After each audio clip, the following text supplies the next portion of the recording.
Hello, this is Gonzalo Lira speaking to you live, and this is the Roundtable, episode number 31. And thank you so much for joining us. I am joined by the estimable Larry Johnson, late of the CIA. So be careful. Yeah, really late. How's it going, my friend? Good. Get the It's so phone good out to of the hear. way here. Yeah. By the way, we were supposed to have Phil Giraldi on. Unfortunately, he won't be able to make it. I will be changing the thumbnail later on after the broadcast. Unfortunately, he's under the weather, but don't worry about him. He's perfectly fine. But unfortunately, it just couldn't be helped. And Phil, if you're listening, we wish you the best. And of course, you're welcome to come on as soon as you get better. Feel better, get well. That's the priority. But you are more than welcome. And in fact, I'd be delighted to have you on again with Larry, of course. And so, yeah. That's all we have to say, and wishing Phil the best. Now, Larry, see, before the broadcast, I was telling you I was freaking out about the dirty bomb that the Zelensky regime is threatening to use, and I begged you to talk me off the ledge. So do your thing of talking me off the ledge. Well, the dirty bomb is let's call it the Hollywood phenomena.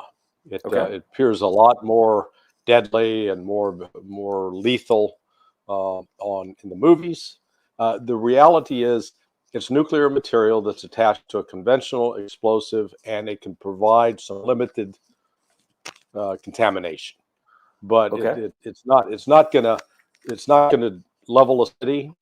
It's not going to render a city completely. It's going to turn into Chernobyl. Let's put it that way. Right. So, and in fact, put it in this perspective: if folks could survive Chernobyl, they can survive the dirty bomb. But it's worrisome from the standpoint that it's because it is, let's call it its sexy character, that it is so alarming, and because it evokes fear in people, that just doing it is designed to try to trigger another reaction. And that's why I wrote the other day, just comparing it to what happened in Syria back in 2013, when British and American intelligence officers working with Islamic radicals set off what was claimed to be sarin, and it was in fact, and try to blame it on government Bashar Assad, and blaming, and again, they wanted this to become a pretext that would allow the United States and the UK to react militarily, send forces into the region, more regime change. Fortunately, Obama got cold feet.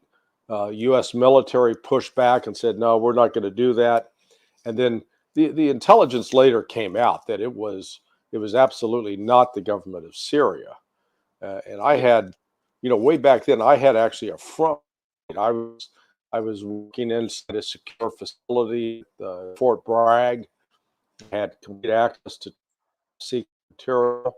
So I was taking a look at every morning and afternoon at that time, there was a briefing that the Defense Intelligence Agency prepared for the Joint Chiefs of Staff and for the Secretary of Defense.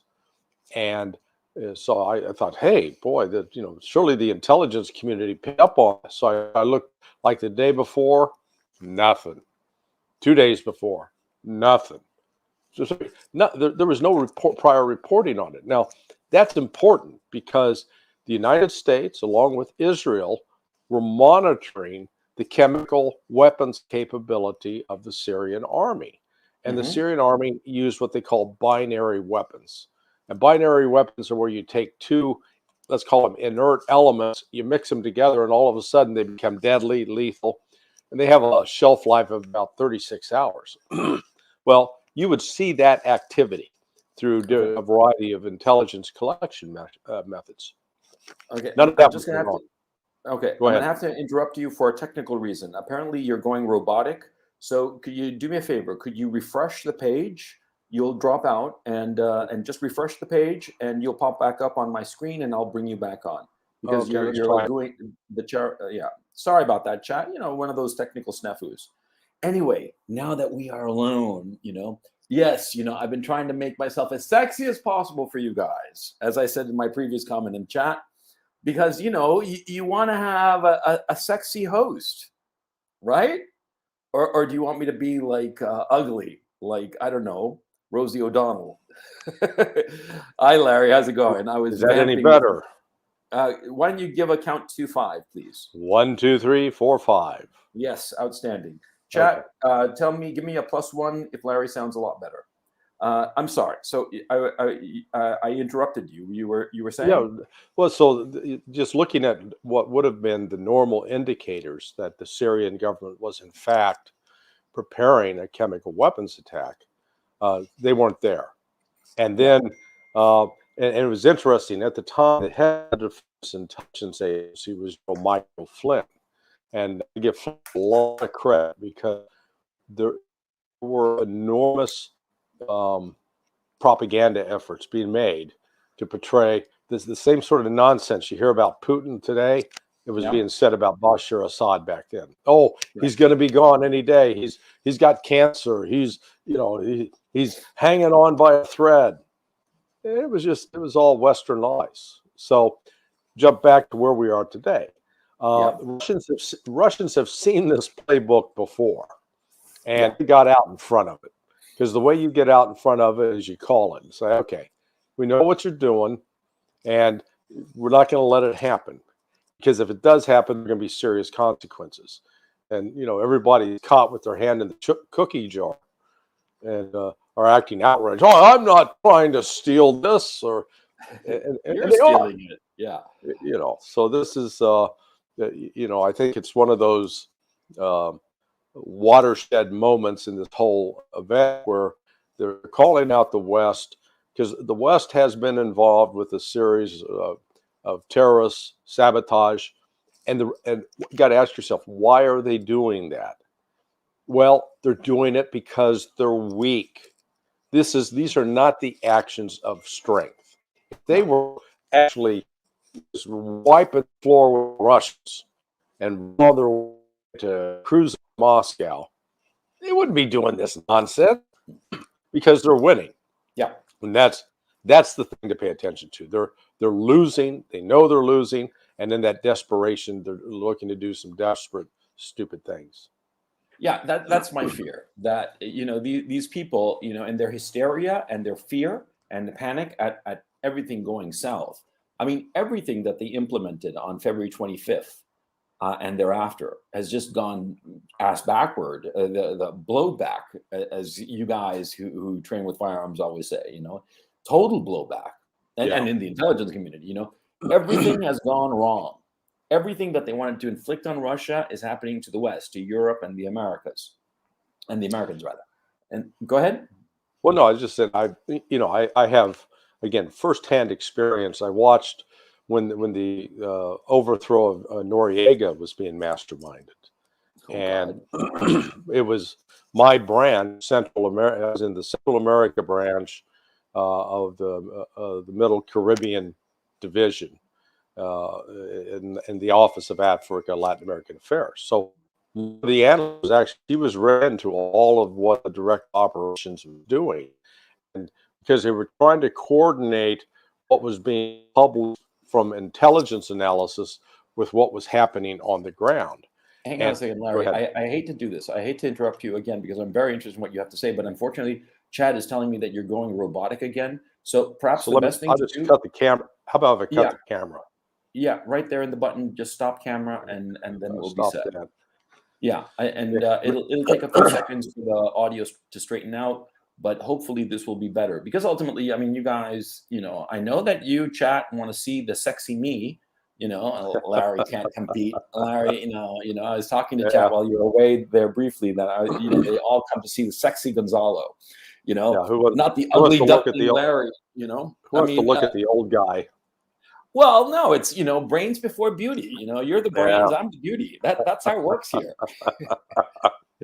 Yeah. So But anyway, anyway, as you were saying about so Noriega, I was watching, every day where the United States was trying a variety of things to provoke Noriega into reacting. And what was mhm, interesting at the time, Noriega wouldn't take the bait.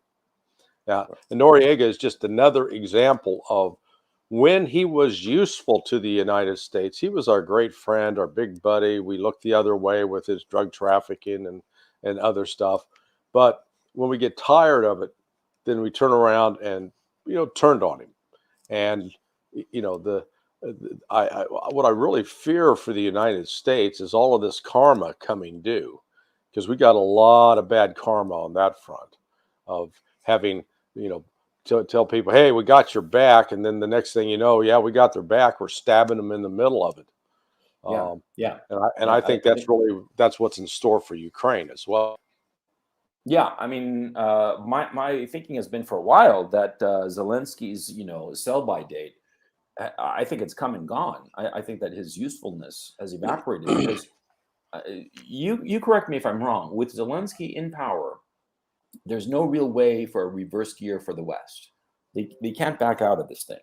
But if he were to be removed, say in a military coup, then they could say, oh, well, what are we going to do now? Oh, I guess this military dictatorship in Ukraine will just be on their own and we'll just wash our hands of the whole Ukraine mess. I mean, you see my way of thinking? And so I would think that, go ahead. No, I think you're right, that they can't, a coup would provide another pretext for the United States and NATO, for that matter, to reevaluate its relationship with Ukraine, as the diplomatic speak. I love that phrase, reevaluate our relationship. It's kind of like the words that you say to a girl that you're about to break up with. You know what I mean? Yeah, this is exactly the same thing. But this, what's becoming increasingly clear, I think, over the course of these last 10 months, is the ability of the United States to control events is becoming less. Yeah. And there was always sort of the assumption that we had things under control, and it's looking with each passing day that it's just the opposite, that we're going to be reacting, the United States leadership will be reacting more to events and not able to anticipate, and in the process, they'll be hanging on to a runaway horse, so to speak. Yeah. Well, my thinking is that the numbers that have been coming out insofar as Zelensky regime forces, Kiev regime forces, is astronomical. I mean, people are saying, no, it's way over 100,000 killed in action. It's closer to 200. There have been some far out numbers like 400,000, but I don't think so. I mean, I actually emailed you privately some numbers that I've been seeing that seem to go in that direction, but then I walked it back because I realized I was way over my skis in that regard. But certainly, it's comfortably over 100,000. And of course, I know how horrible that phrase sounds. I don't mean it in that way. But over 100,000 killed in action, and likely twice that number incapacitated. You're talking 300,000 men who are out of commission. And the fact that, there's so much talk of prisoners of war saying that they heard, like in certain sectors of the front, it was all Polish or all English or even French. It seems that it's over, I mean, militarily speaking. And with all of these offensives over the past 7-8 weeks that have just decimated the Kiev regime forces, the issue becomes, when is enough enough? When will the military say, no, we have to preserve something, because the way things are going, we're going to wind up literally without an army. I mean, very literally without an army. And on top of that, the Russians coming in with 300,000, the mobilization of allegedly 300,000. I personally think it's more. They've already put 150,000 troops in the combat area. I mean, they're shipping them in by the bushel, by the trainload. And so it's like, enough already. What's the point of this needless destruction? That's been my position since the get-go, that this is just pointless and needless, and it's a needless loss of life that is irreplaceable.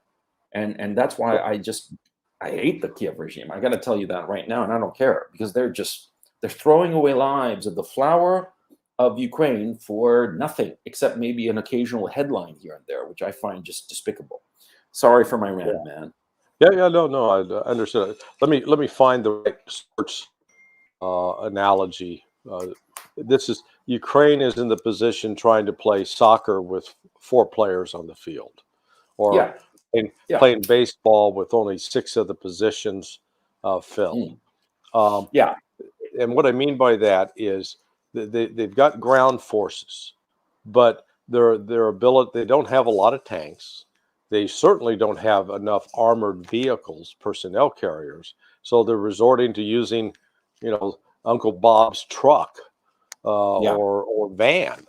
Yeah. So Mounting a they're machine gun on them. Have you seen those videos? yeah, yeah. I Hmm. mean, this they're like the Somali rebels running around with they call them technicals. Yeah. So they don't have that kind of reserve. They don't have air power. I mean, as soon as a plane takes off and gets outside of its airfield, the Russians are shooting down.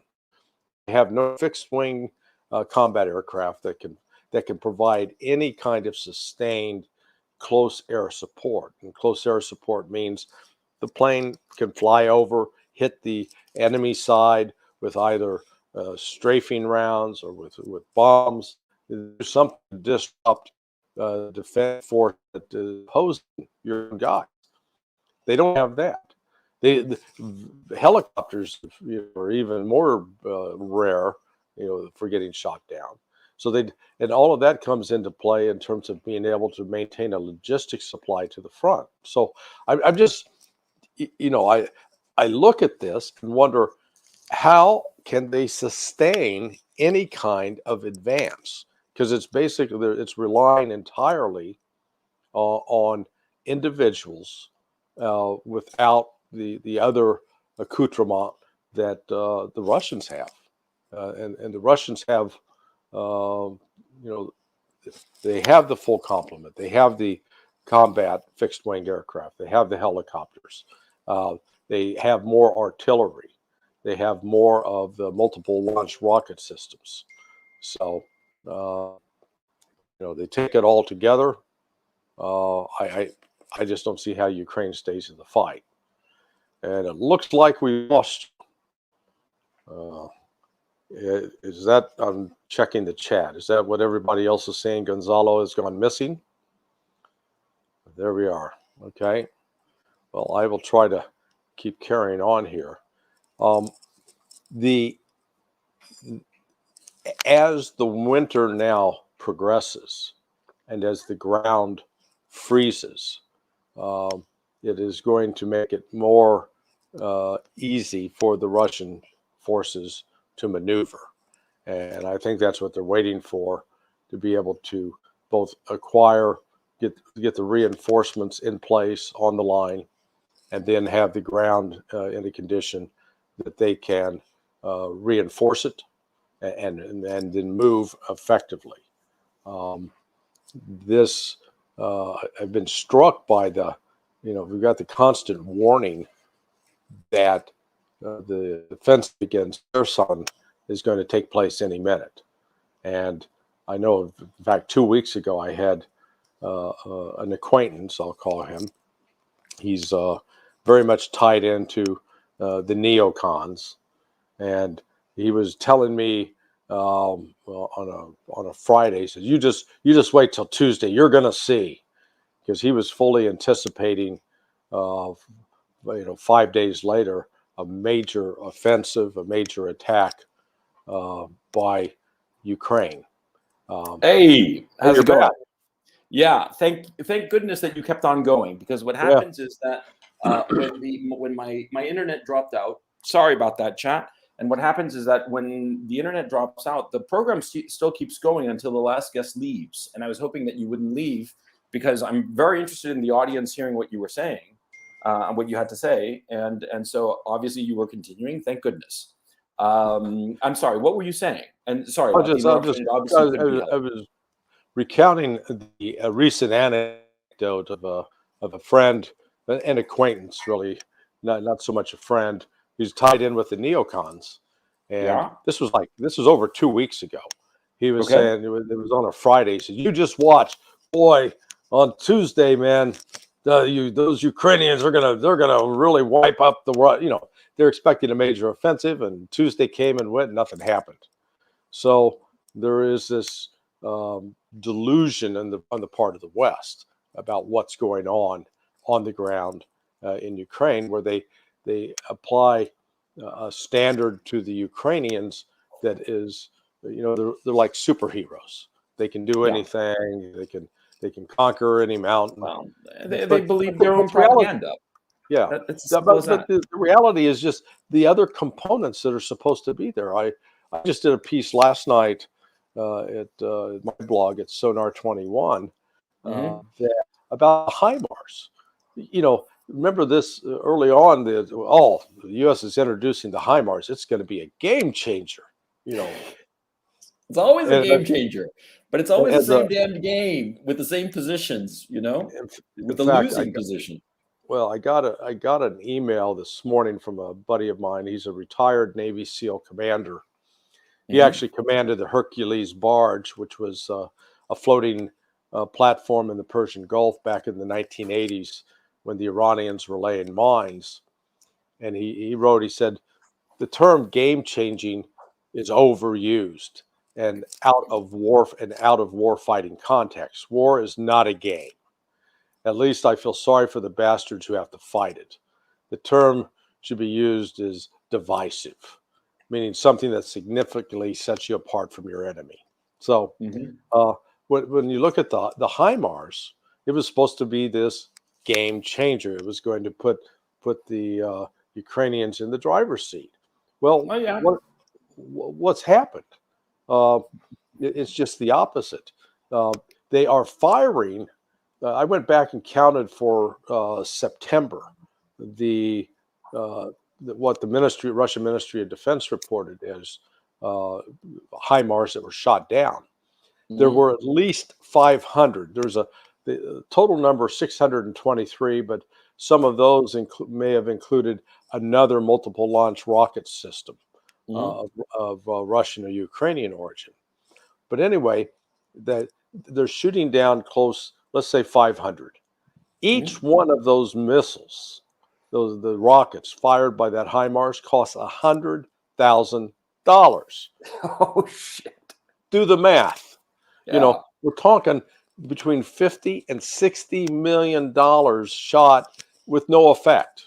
Yeah. And and I made the further point that if the HIMARS was actually hitting key Russian, troop concentrations, command headquarters, ammunition dumps, supply lines, the Ukrainians would be singing that stuff at the top of their lungs.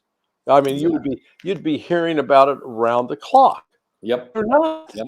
I mean, in fact, the Russian ambassador to the UN yesterday really made the broader point that what the HIMARS is doing is it's hitting civilian targets in the Donbass, and it's killing and wounding civilians. So that's, it's not a military game changer. If anything, it's just creating further anger on the part of the Russians.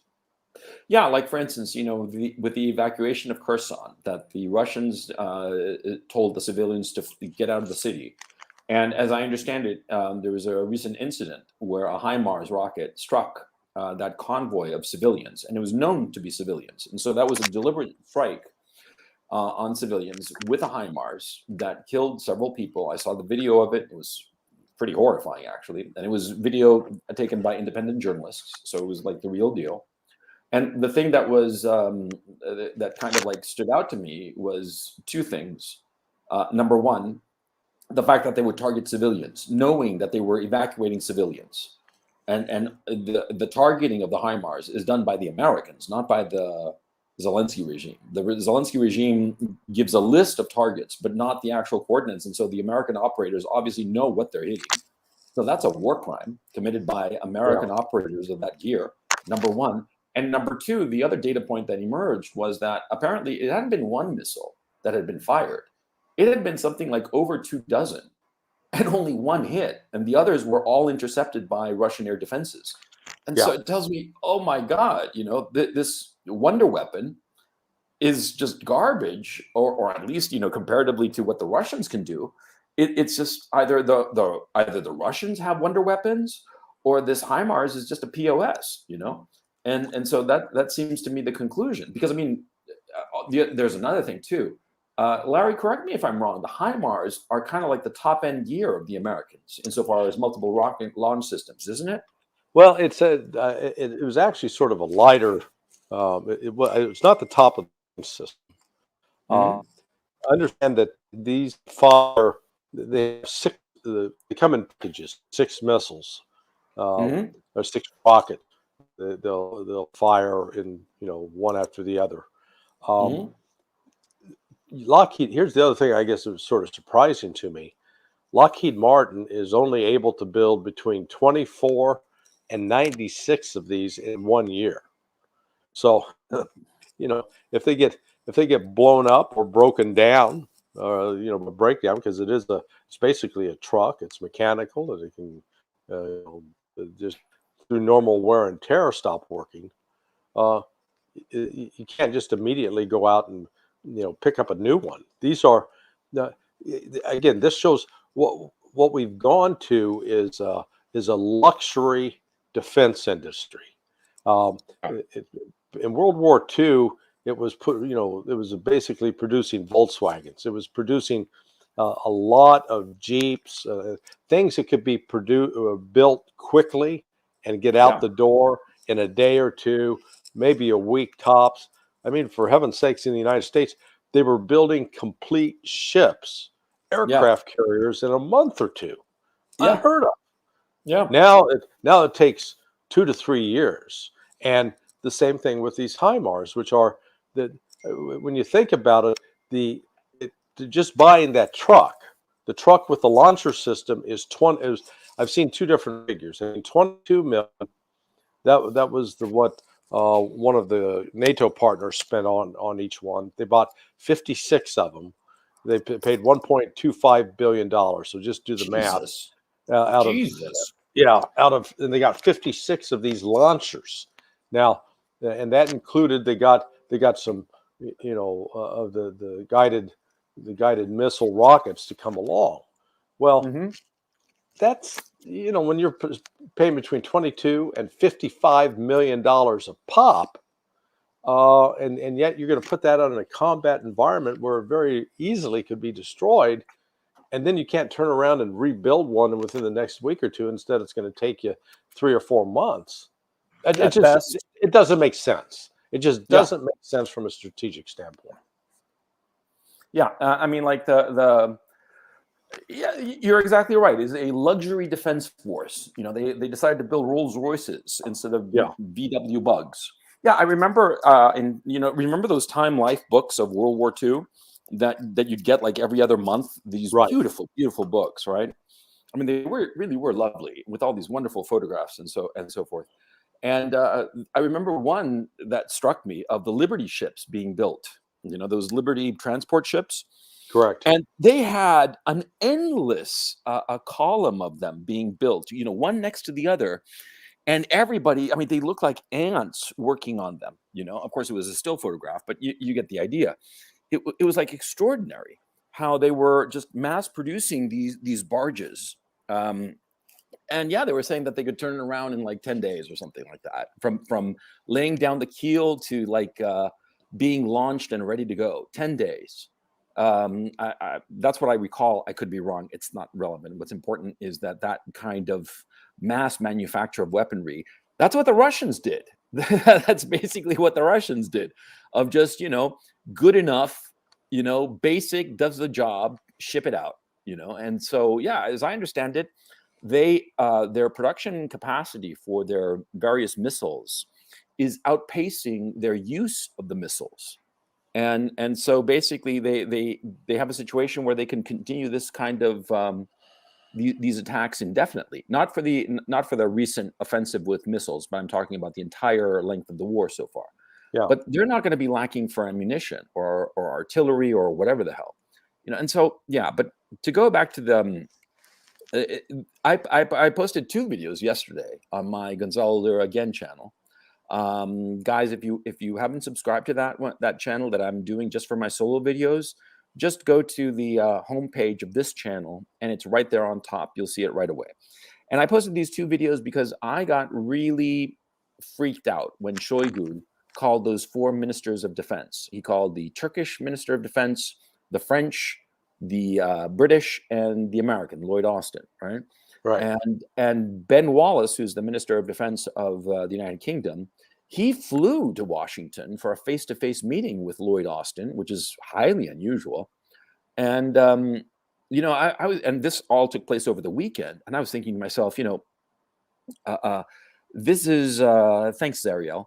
This is really scary. If they're like freaking out about this, and I'd never heard of Shoigu hitting up, a bunch of ministers of defense, one after the other. The call was on his initiative, and so I thought to myself, and they started talking about a dirty bomb, the Russians. And so my thinking is they've got the intel cold. I mean, Larry, first of all, would you agree that they must have just absolute proof that the Zelensky regime is building one? Would you agree with that? Oh yeah, no, absolutely. I mean, they would.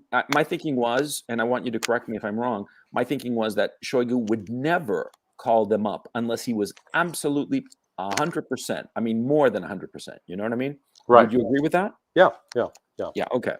And so my thinking also is I added up the other data point, which was that the 101st Airborne Division, which are basically shock troops, was stationed in Romania. And Romania, of course, is, right there in front of Odessa. And so my thinking was that, and the further data point was that the Zelensky regime is evacuating Nikolaev, the only city it's evacuating. Nikolaev, as you would know, chat. If you look at a map, I'm not being mean. That came out wrong. I didn't mean to make it sound like that. I meant chat. Look at a map, and you will see that between Kherson and Odessa on the Black Sea coast, there's Nikolaev right smack dab in the middle of it, and they were evacuating that city, but not the other cities that are right in front of the front, like Zaporozhye, like Dnipropetrovsk, like Kirov Rog, and so my thinking was they're going to set off a dirty bomb in Nikolaev in an attempt to stop any Russian advance along the coastal roads to Odessa, and at the same time, by creating this obstacle and this terrorist act, which they would blame on the Russians, it would give the opportunity for the 101st Airborne to drop into Odessa and reinforce the forces there, and eventually open this up to a direct U.S.-Russia war. That was my thesis.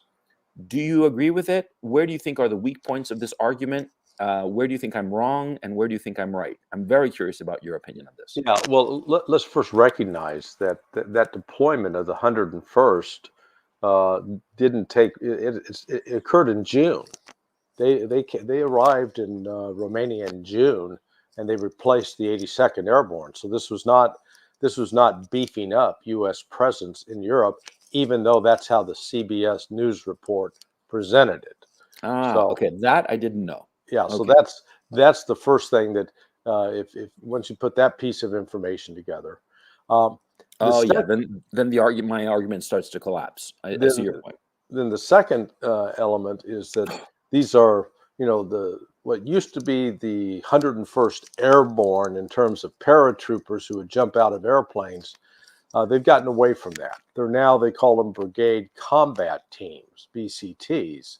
Mm-hmm. And these are to be deployed rapidly via helicopter and vehicles. Well, they're a light infantry.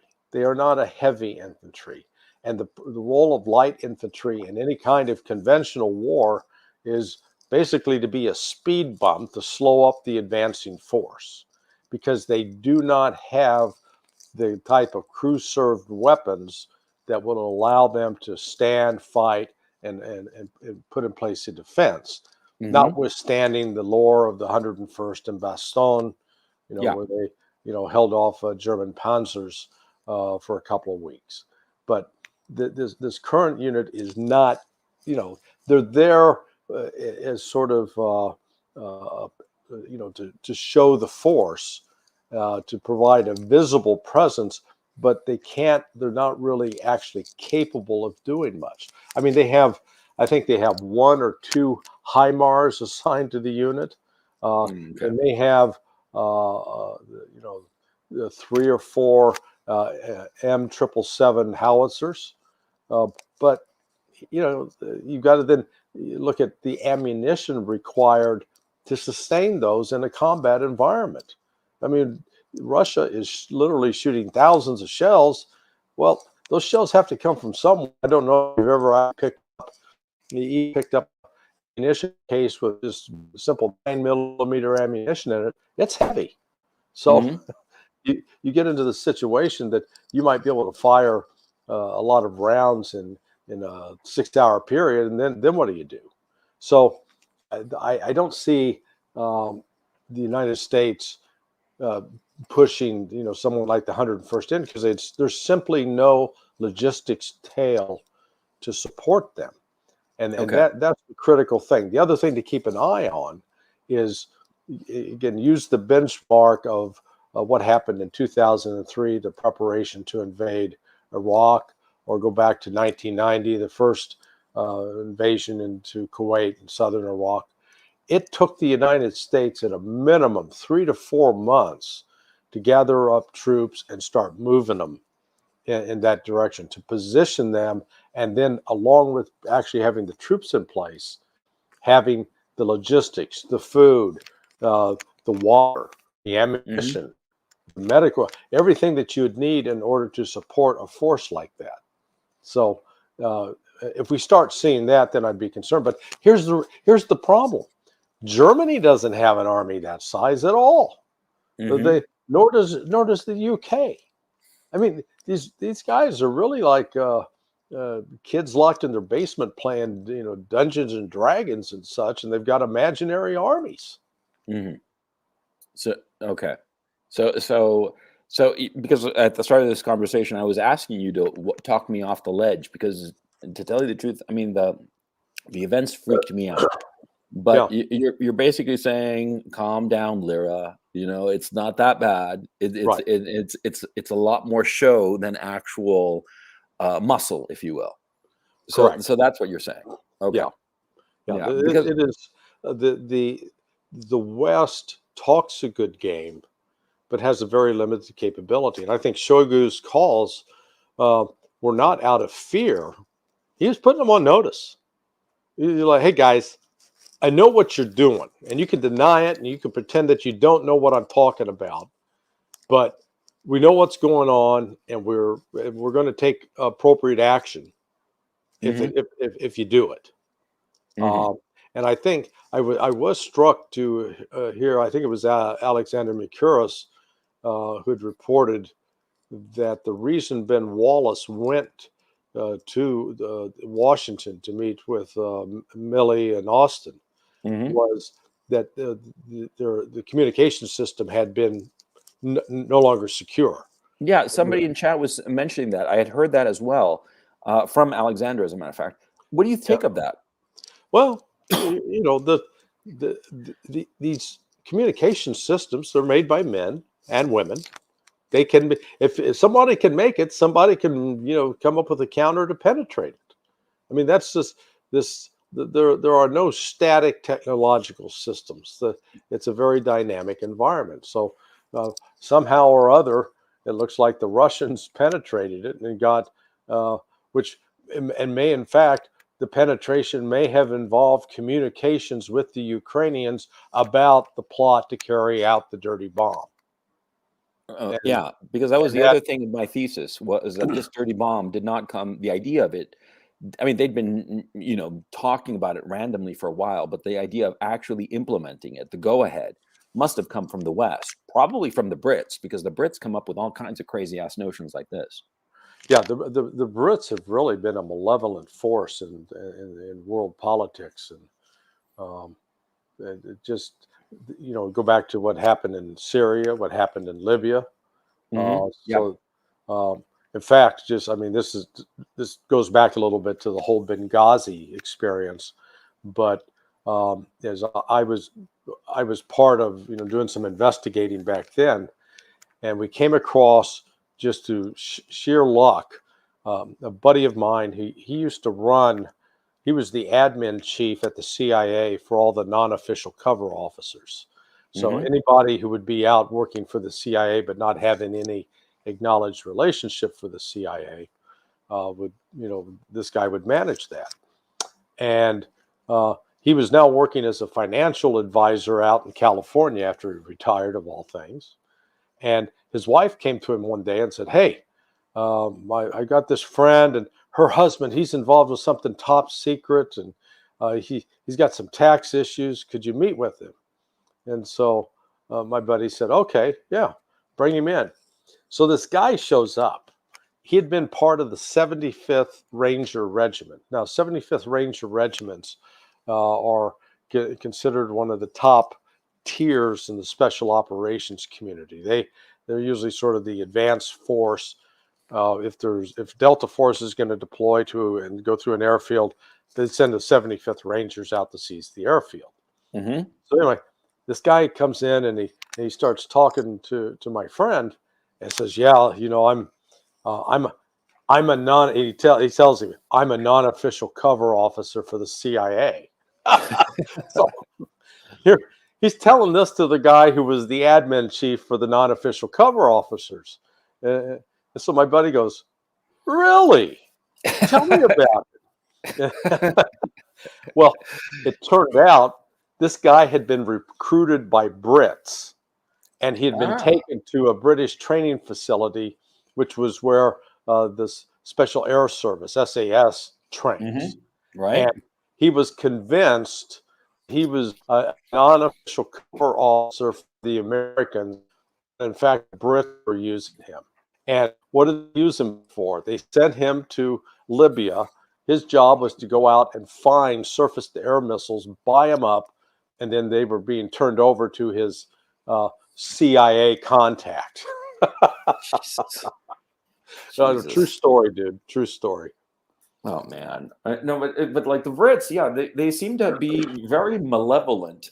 It's a lot of people are saying that the Brits came up with the idea to shellac Nord Stream pipelines. And by the way, did you hear that there were some seismic activity that was discovered a couple of days ago, on the 20th and the 21st?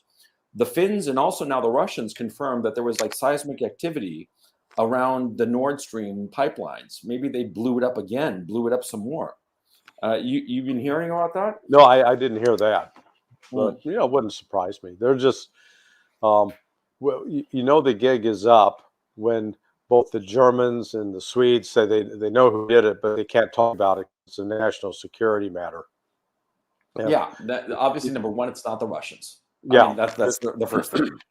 It's not the If, Russians, and my guess is the Americans, and that would seem to indicate to me that the German leadership is not the duly representative authority of the people of Germany, but rather they are satraps of the Americans. I mean, that's how I look at it. Would you agree? well, I think we need to recognize that it may not be it shouldn't be viewed as an either or. It's either the British or the Americans. It should be viewed as and Mm-hmm. because Oh yeah, the I believe that the Poles were probably mixed up in this, and certainly the Danes and the Swedes. I mean, it's right there in front of them. They would have gotten a good idea what the hell is going on if they didn't actively participate and help out. Yeah, the active cooperation where the Brits and the Americans have sort of used each other for their own particular purposes.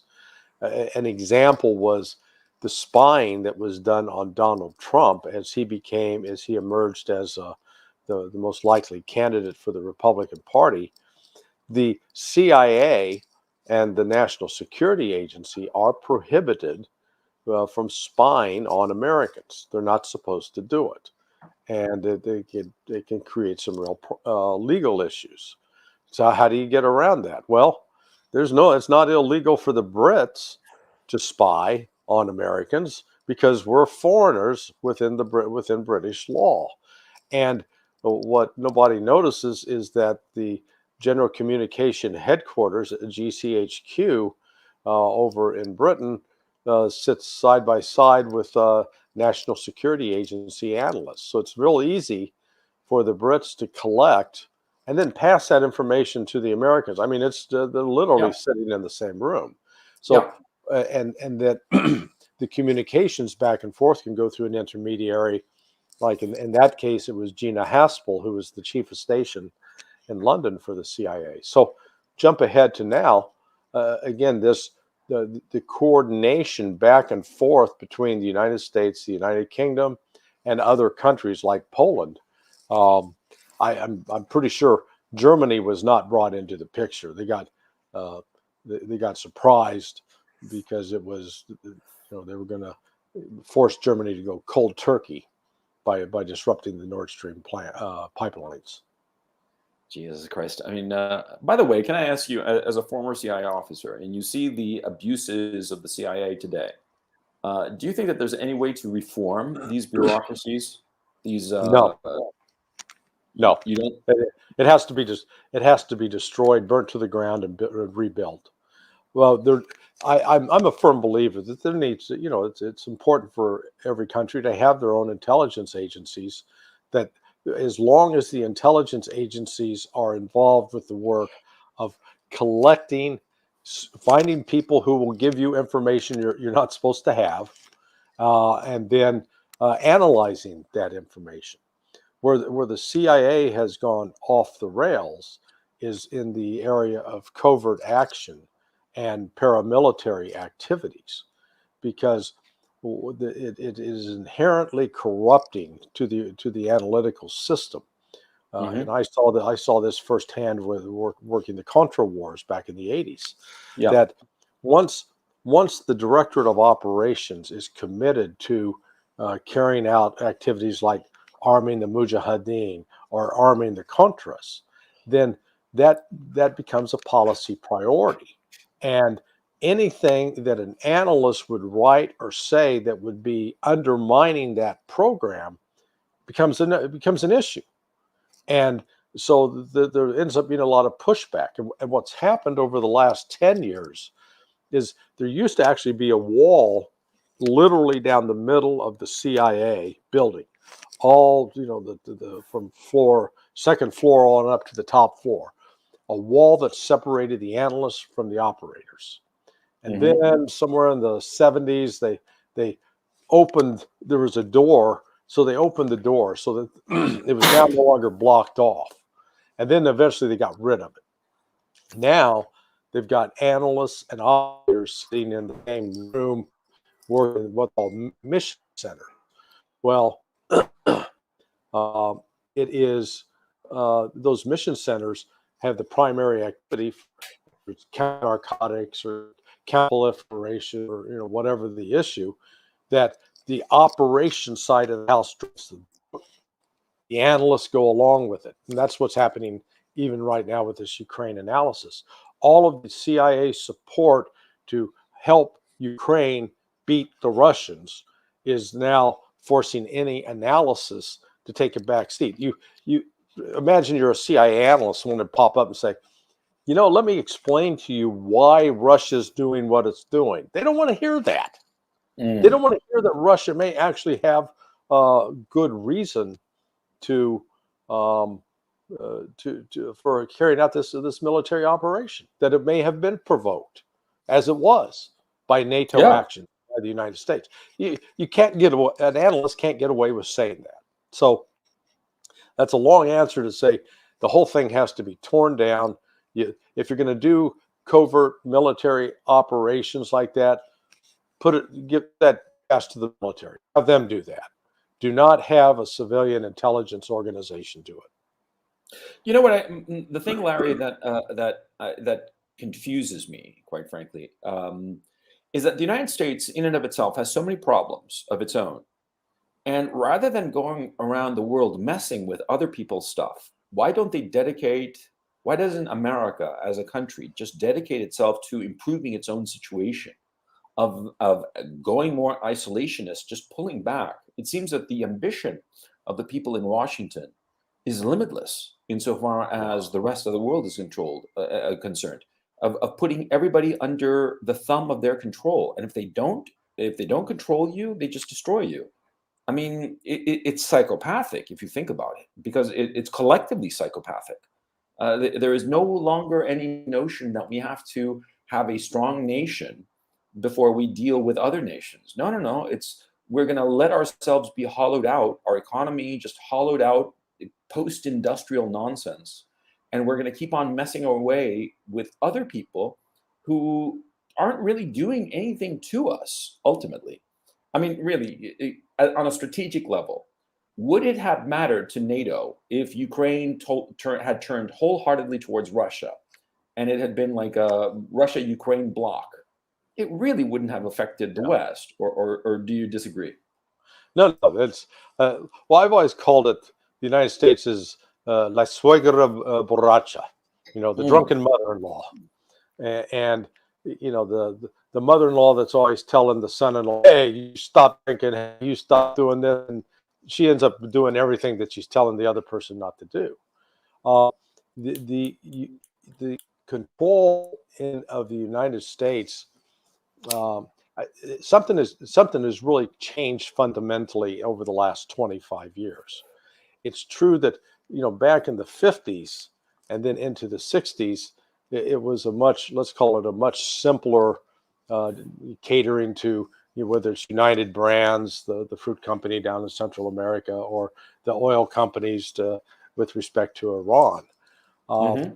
Now it's the financial relationships and interrelationships far more complex, and it looks like the U.S. continues to act like it's in control, and its control has been slipping, and now it's sort of the ultimate act of suicide by the kinds of economic sanctions imposed on Russia have finally broken the dam where Russia, China, India, Brazil, the other the countries outside of the NATO club are now creating an alternative financial system.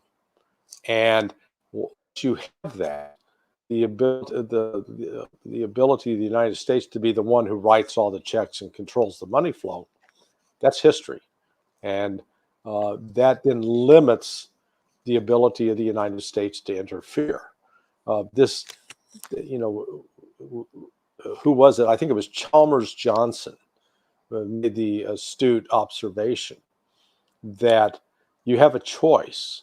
You can be a democracy, or you can be an imperium power, an imperialist power, where you go out and try to enforce rules on others. But he says you can't be both. If you're a democracy, you're basically going to stay close to home and not pose a threat to others.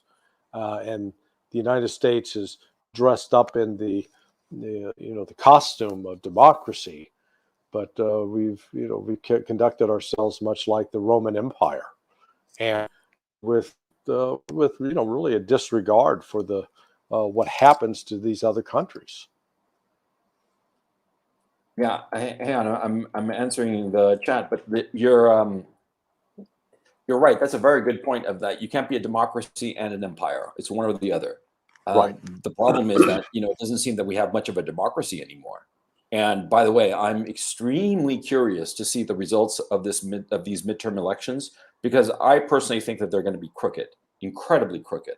And so, what do you think of that? I mean, do you think that it's going to be on the up and up, or do you think that they're going to ballot harvest and fraudulent mail-in votes and so forth, and it's going to be like just unbelievable, but there isn't going to be any mechanism to stop this insanity? You see what I'm saying? Yeah. No, I think. Well, look, let's recognize the political system here in the United States has always been corrupt, always open to abuse and theft.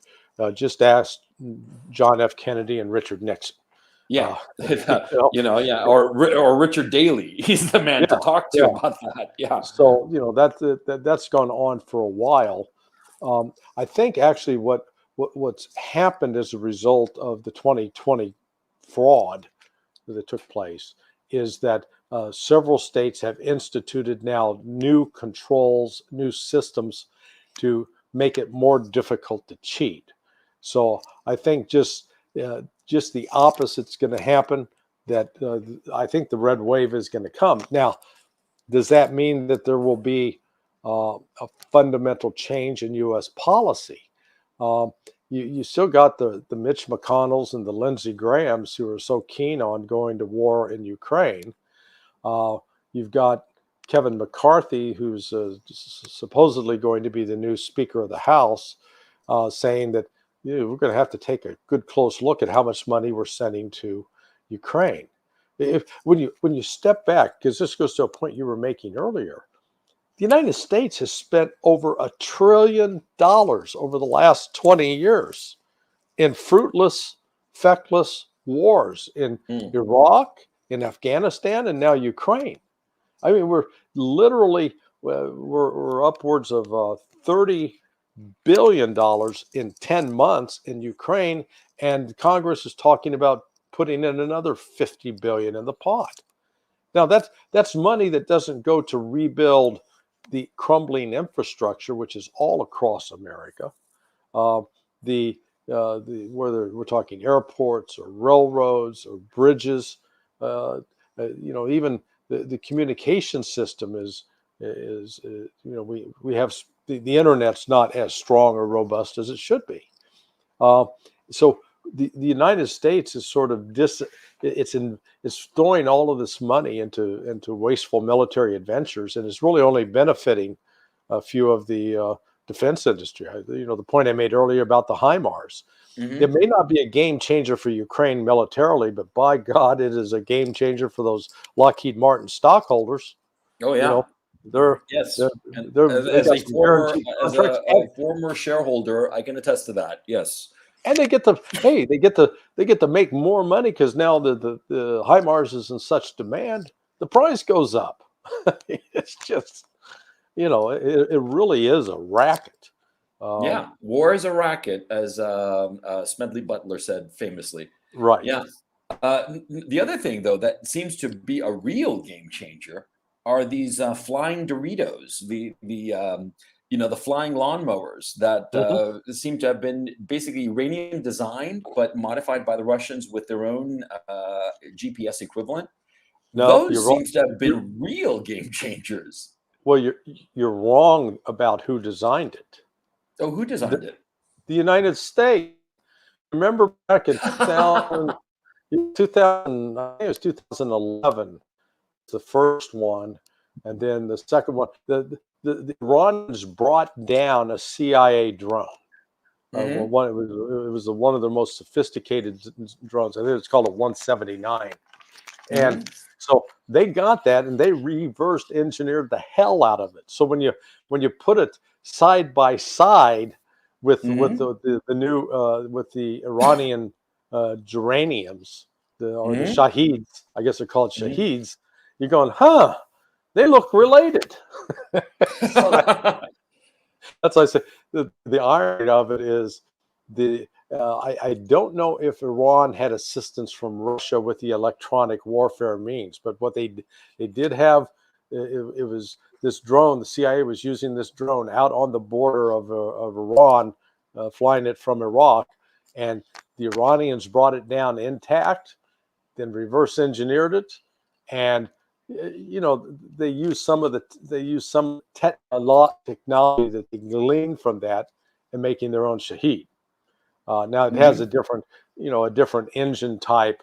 The CIA drone had a sort of a jet engine, and the Iranians have your more conventional propeller-driven model. But the point was the technology inherent in that drone for both guidance was, I think, originated in the United States, and the Iranians happily stole it.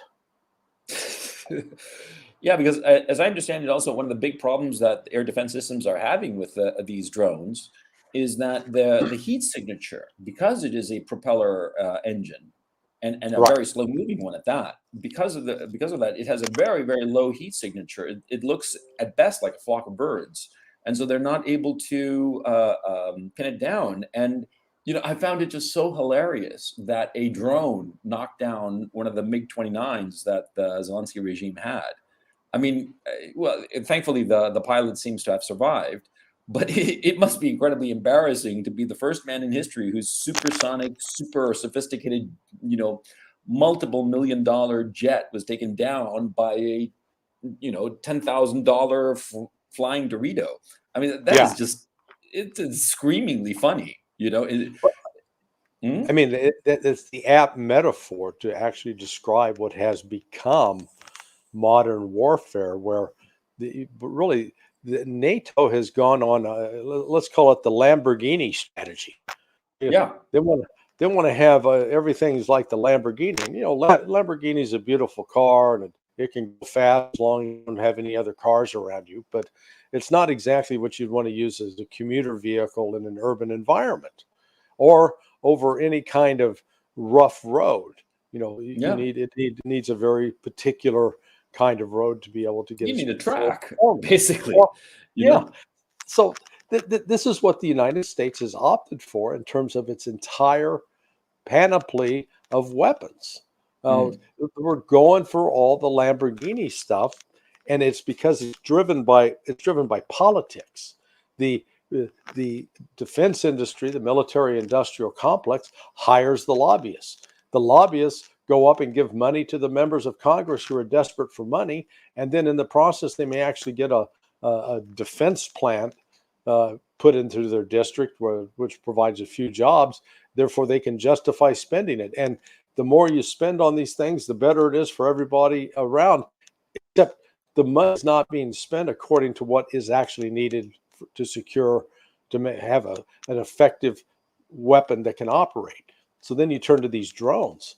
I mean, as you said, some of them may be far less than $10,000, and yet they're going up against. They can destroy multi-million-dollar weapons. Or if you're going to shoot, let's say you're going to try to shoot it down with a HIMAR, and not that Yeah. the HIMAR rocket would be designed, but you're throwing Yeah. $100,000 rocket at a $10,000 drone. Does that Yeah, make exactly. economic sense? Yeah, but also the point is that, I actually saw a video of a swarm of these drones flying over Odessa. Mm-hmm. It was incredible. Okay, I mean, it looked like an alien invasion. Okay, but it had that distinctive droning sound, that helicopter propeller driven noise to it, and it was just weird because they were so slow. That was the thing that struck me. You could see the parallax with the clouds. That these things were going so slow. You almost thought that they were going to fall out of the sky. They were going so slowly. And what I found incredible is that I tried to count up how many were there, and I couldn't. There were just so many of them. And I'm thinking to myself, yeah, sure, one HIMARS rocket, 100 grand. And that's 10 of these drones. And yeah, the payload is less and all the rest of it. But 2, 3 of these are going to get through, even if you have the best air defense systems, and people shooting AK-47s Right. up at the sky to knock them down. You're still going to have quite a few who are going to get through, as we've seen. It's just bizarre, and it's just the Lamborghini approach to war is a disaster. Right. Yeah, it is. It's important to note, when drones started entering the picture as being involved with warfare. Late 80s, 90s, I believe. No, really about 2001, right Oh, after really? 9/11. Yeah, it was back then. It was considered sort of CIA classified technology, and Hmm. so I think the CIA maybe first started using it like 98, 99, but it was not widespread and hadn't got out to the public. Uh, and I know that because the CIA was using it to monitor Taliban activities right after 9/11. Um, but it is now. Now it's expanded that hell, 8-year-old kids are building drones and flying them, doing Yeah. things that used to be only sort of the purview of CIA technical officers. Well, I remember when I was a kid, like in 80, 81, maybe, playing with remote controlled airplanes, right? Right, Just right. bought them at the Toys R Us kind of thing, right? And over the years, I thought to myself, "Oh, why didn't they do this before?" Because I mean, it's such an obvious technology. It's so Yeah, simple, yeah, and it's just a small little thing. Nobody notices it. And so, yeah, um, yeah, very different. And insofar as, you're talking about Lamborghini weapons. Yeah. Remember when the M777s got deployed, and right. the undersecretary, or assistant minister of defense of Ukraine said it complained about them because he said that, oh, they only last like 7, 8 hours of firing, and then they have to be taken back to do maintenance, and they have to be shipped back to Poland. I mean, they shut him up soon after. They, no more. They actually put out a missive saying nobody critique American weapons. But that's the problem with Lamborghini weapons. Yeah, they're great while they work. I mean, anybody who's ever owned a fancy car like that, like a Lamborghini or Ferrari, God bless you if you own one, because it's constant maintenance, incredibly expensive, and you only get to drive it, maybe 60, 70% of the time. The rest of the time, it's got some issue. And that Yeah. kind of military, we're seeing it now for real. You can't have that. And so I'm one. Go ahead. You're describing the F-35. The what? Oh, the F-35. Yeah, that's Yeah. a piece of shit. That's just I mean, garbage. that's exactly what you're describing. Yeah, yeah, and I cannot believe that the American defense or the Defense Department, the Pentagon, whomever, got bamboozled into that. It's a white elephant. It seems to me. It's trying to do everything, and so it does nothing well. I think it's insane that they went ahead with that program, and in the end, the cost of it is supposed to be $1 trillion Yeah. by the end of it all, and you're saying how? I mean, 1 trillion. That's $1 million. That's what it is. And for what? For planes that the software doesn't work. It doesn't do what it's supposed to. I mean, it's just a big disaster. Well, the point that Andrei Martyanov is always smartly made is that the real difference between the defense procurement in the West and defense procurement in Russia is that what is done in Russia is done in accordance with an actual strategic defensive plan. So they select weapon systems that can do a particular job to defend Mother Russia. Yeah. Whereas what happens, the defense procurement process in the West is really more a function of politics and the right connections. Doesn't necessarily mean that it's necessarily the best technology. It's just you got the people that have the most clout to get money appropriated on Capitol Hill and then spent. It is, you're right about you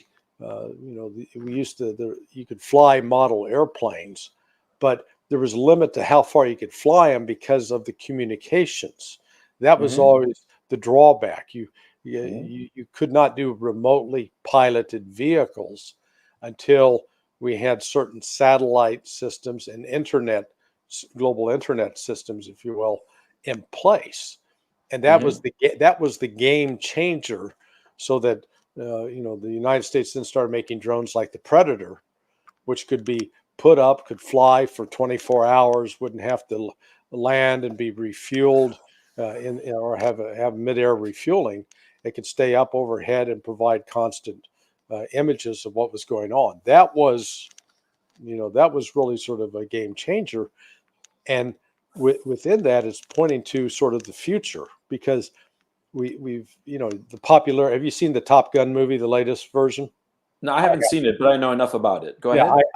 I haven't. I refuse to watch it. But no, because to tell you the truth, it seems to me like just raw military porn, military propaganda. But it's that. But it's also it's so ridiculous that the entire movie's premised around getting a bunch of human beings in cockpits to fly in and carry out some suicide mission. Why don't you just use a drone? Yeah, exactly right. And the drone, you can just program it in its flight path, and it'll do exactly what you want. Unlike a human pilot who will make mistakes. So it seemed foolish, but it's an entertainment. And Well, I mean, it did its job insofar as entertainment is concerned. I mean, I didn't watch it, like I said, but from the numbers of box office and what people have been saying about it, it did its job of being an entertaining distraction. But it's not real. And by the way, what was interesting about it is that they never actually named the enemy. It's kind of like supposed to be Russia, but they don't say it's Russia. And it was very amusing. But I wanted to turn a little bit from like talking military porn and crapping all over American overpriced Lamborghini weaponry.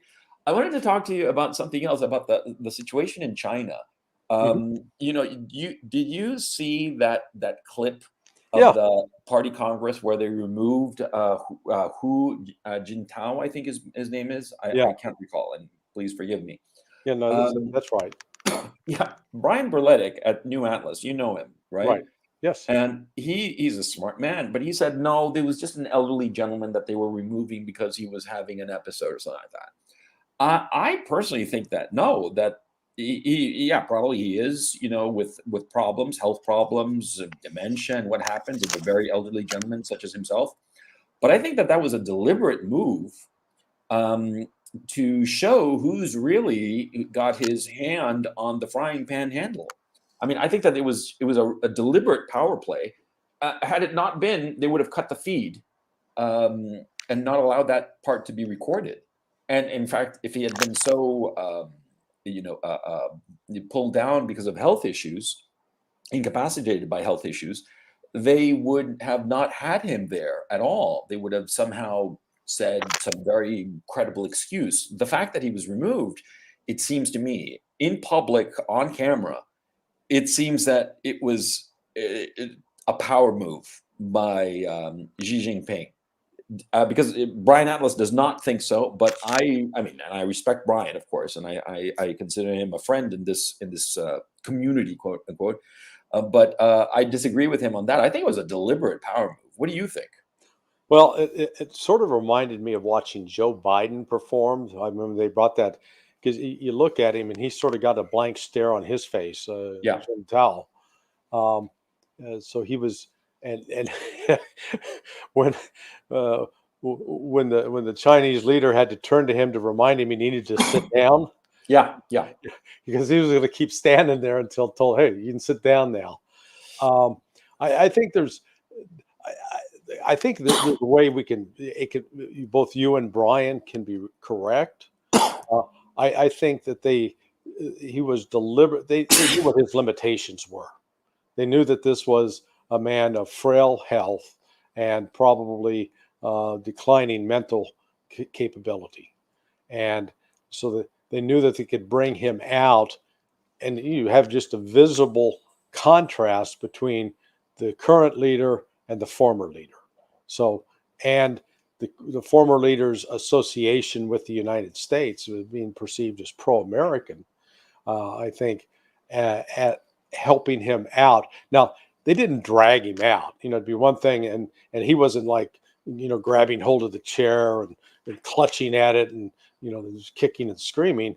It's just like they had to say, hey, I don't know if he was wearing an adult lens and had an accident or what, but they're leaning over and then finally persuade him that yeah, he needs to walk out. But as he walks out, he taps somebody on the arm like, "Hey, buddy," it, I didn't sense any alarm on his part. He was just, mentally incapacitated like Joe Biden. And by the way, did you hear what Biden said today about Rishi Sunak? No, what? He called him Rashid Sunak. I mean, he Oh God, completely butchered the name. He's Rashid now. Rashid. Yeah, Oh, but anyway, yep. I think the propaganda. I keep watching with interest the Western propaganda about Xi Jinping and what's going on in China. You remember, was it about 2 weeks ago? I mean, there was a coup underway in China. Xi Jinping was locked up, or the military had taken. It turned out just complete crap. It was not true. Well, So it doesn't sell papers now, does it? yeah, that the West, and this highlights a problem, particularly in the United States. Uh, most people in the United States do not speak a foreign language unless they are children of first generation immigrants. Mhm. So you have an enormous amount of ignorance about the world, because as you know, the best way to learn about a place is to at least be able to speak some of the language. And so the failure of the United States to deal with languages like Russian and Chinese, because they're hard languages, adds to the ignorance level and it makes it far easier for the average American to be completely bamboozled with just propaganda nonsense. Yeah, Mark Twain famously said that Americans go to foreign wars so they can learn geography. Well, I thought that, well, Ambrose Bierce, I think, was credited with that. He was known Oh, as, he was the misanthrope, but it's not even clear that Ambrose Bierce said but hey, it's always it's a great line. yeah, but it's a great line because it's true. I Yeah, mean, absolutely. Americans, before this conflict, February 23rd, nobody I mean, 99% of the population in the United States had no idea where Ukraine was. They couldn't have pointed it out on a map. Right. Yeah. I But mean, and the now the sudden wave of sympathy and concern for the civilian casualties in the Ukraine, in the let's call it the Ukrainian controlled parts of Ukraine, and while being ignored for years, really just the mass slaughter of the civilians in the Donbass, aided and abetted by the West, with yeah. not a single voice, no Oh, no, no, significant voice. they completely deny it. I mean, the ongoing shelling of Donetsk, the city of Donetsk, where they are deliberately targeting civilian areas and areas where there are concentrations of civilians, far from any kind of military equipment or troops. Uh-huh. That just goes to show you, the level of brutality of the Kiev regime. I mean, I see in this conflict from the get-go, I thought to myself, look, I am not Ukrainian. I am here as a guest of the Ukrainian government. I And so in any country that I've lived, and I've lived in a number of them, I have never gotten involved in anything political on the local level in that nation. I've lived in the Netherlands, in Germany, in France, and the UK. Sure, I pay attention to the politics more or less, but never publicly given any opinion, and not even privately, quite frankly, because I don't think it's my place as a guest. And so when this conflict started, I was like, okay, I understand the Russians, I understand the Ukrainians, but I'm going to try to remain aloof from this entire conflict. But as you just casually start to learn information about what's really going on, you start realizing, there is a clear good guy here. There is a very clear bad guy, and the West has it topsy turvy. I mean, because the Russians, it seems to me, were incredibly patient. True, they were patient because of necessity, because they needed to prepare themselves for a possible confrontation with NATO, certainly on an economic and political level. But insofar as just trying to negotiate, come to some sort of political settlement that would be nonviolent, that would appease everyone, they went the distance. Yeah. And finally, enough was enough. And then, as the war has unfolded, and you see the brutality of the Kiev regime, because it really is brutality towards civilians. War is war, and yeah, soldiers on both sides are going to get killed in horrible ways, and that's an unfortunate byproduct of war. It can't be helped. But torturing and murdering POWs, and bragging about it, and posting it on Telegram channels and whatnot, or else shelling civilians, knowing that they're civilians, like in Donetsk city, like in the Kherson evacuation, and in countless other places. Patrick Lancaster has physically shown on YouTube, and I remember it very clearly. He came across a Zelensky regime position that had been abandoned. And he discovered this woman who had been brutally raped and murdered, and her body smeared with a swastika.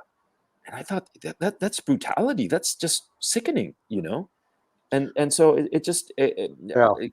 I have to say that in this conflict, I know who the good guys are and who the bad guys are, and the West is supporting the bad guys, and they don't seem to realize it, and instead they go with this fake saccharine sentimentality and this rah jingoism for the bad guys. They are, it's like that famous meme, of that from one of the British shows that had like some overweight Nazi officer, who says to a friend, Helmut or something like that, or Gunther, are we the baddies? Yeah. And like, yeah, you are, and I don't quite get it, or no, I do get it, that propaganda is effective, and there's a reason that people do it, because it works, Well, there's a documentary out. I think its title was "What Our Fathers Knew," and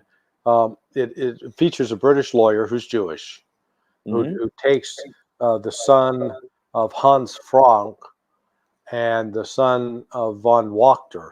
Hans Frank was the governor, the Nazi governor of Poland, and von Wachter was the Nazi governor of Ukraine. And so, both men, in this documentary, they're in their 70s now because they were born in the 40s, late 70s. And in part of that, they wind up going back to Ukraine. Now, this thing came out in like 2016, 2017. This is when I saw it, and I was really shocked because Hans Frank, the son of Hans Frank, totally rejected his father, despised his father for what he did, that his crimes were unforgivable, in overseeing the death camps, the extermination camps in Poland. Whereas von Wachter was like, still thought the world of his dad. So in part of this video, they show up in Ukraine, and there are these guys marching around in Nazi SS uniforms. And this was 2015. This was not 30, 40 years ago. This current day. And they were celebrating, they were commemorating the fact that Ukrainians had been part of the Nazi army. And there was one particularly elderly gent who comes up to the son of von Wachter and goes, "Oh, I remember your father. We need some more men like him back here." So it was just a reminder that that the horrors that were visited upon the world by Nazi Germany, you still got people out there that embrace it and think, "Hey, this is a dandy idea." It's crazy. And yet that's what the United States is embracing. It is just sheer madness. Yeah. And by the way, a quick parenthesis. Garland, if you're listening, I sent you a link to join the stream, and I just checked, the email went out like at 6:12 my time, which is about 9 minutes ago. You should have gotten it by now. Larry, it turned out that Garland Nixon was listening in, and I've never interacted with Garland, so I'm really looking forward to him hopping on and Okay. shooting the breeze about the contemporary situation, because this stream that we're doing is like a comfy stream. It's like, we're just chilling and shooting the breeze and going over a whole bunch of topics. I hope, chat, that you're enjoying it. Give me a +1 for Larry if you're enjoying him, because I certainly am. And yeah, it's always a pleasure to have him on. And Garland, hop on. Like I said, I sent you the link, so you should have gotten it already. I mean, you should have gotten it a while ago. Like I said, I sent it now. It's 10 minutes ago. So yeah, when Garland pops into the waiting room, I'll pull him right in. Sure. But I've been on. I was on an RT program with Garland. Oh, really? Yeah. It's weird. It's sometimes, Garland has been on with the Duran boys, and I've been on with them a bunch of times, right? It's sometimes, you're just somebody that, you're like two passing ships in the night, you kind of like miss each other. And I'm actually really looking forward to having Garland on. So yeah, that's going to be a lot of fun. But by the way, talking about Rashid Sunak, Rashid Sunbeam. Yeah, that's his name. Rashid. That's what Joe Biden told me. It's Rashid Sunbeam. He was, best friends and the gang with Corn Pop. Well, anyway, so what do you think of Rashid as the new prime minister? I mean, what do you think of the shit show that's going on in the UK? I mean, Liz Truss lasted all of 45 days. Damn. And it was there had not been this quick of a turnover of prime minister in 300 years. The This is going back to 1721. Think about that. So, Jesus. Yeah, because yeah, let's count. There's been Cameron, David Cameron, right? And then and initially he was actually like co-prime minister with what's his face, the that forgettable man. I forget his name actually. I mean, he's yeah. completely forgettable. You know who I'm Good old talking about, what's his right? name? Yes. Yeah, he was like co-prime minister with what's his face. Then David Cameron. Then who came after that? Theresa May, who Resume. was yeah, who was a non-entity and a disaster, and then Boris, Liz Truss. Yeah, this is the fifth prime minister. Nick Clegg, thank you, chat. This is the fifth prime minister in how long now? David Cameron left in 2016. So The yeah, third in 6 years we've had 5 prime ministers. and, Holy and cow! 3 and 4 months. So I beg your pardon? 3 and 4 months. Oh yeah, that's extraordinary. Yeah. So that is it is such a disconnect to have this kind of political chaos underway in the so-called United Kingdom, the ironically named United Kingdom, with the domestic political chaos, and they keep doubling down on support for Ukraine. And again, it's supporting a government that contains a significant element of genuine Nazis. I mean, it boggles the mind. This they seem just completely out of touch with reality. Well, they were supporting ISIS and Al Qaeda at some point, weren't they? Yeah, they were. It's not clear if they were directly supporting ISIS, but they certainly were supporting radical Islamists that were, wanting to, purify the world of the unbelievers. And again, this I go back, and I was actually, my partner and I were brought in to do a briefing for some military folks on financial matters, how to do financial investigations. And this, the stuff with ISIS had been going on for 2 or 3 years. I mean, they were just running all over Syria, and in brand new, Toyota pickups. And so one of the things, we did a lot of investigations of automobile smuggling, global smuggling, both smuggling into Russia and smuggling into China. And so we had some background in this, and it turned out the U.S. military had not done even the basic, put in place the basic tools needed to actually track the financial resources that were keeping the ISIS going. I've always been a big believer that you follow the money, you cut off the money, you can really do damage to someone. And you cut the oxygen, and that's that. Yeah, United States always talks a good game about, oh yeah, we're going to follow the money. They never do. They're terrible at it. But let me ask you something. I actually wanted to turn a little bit to the United States right now. I haven't lived in the States in over 20 years. I've been to the States. The last time was 2019, but I'm not there with my finger on the pulse, if you will. What's the situation like in the States right now? I mean, like, really, what's the vibe in the air?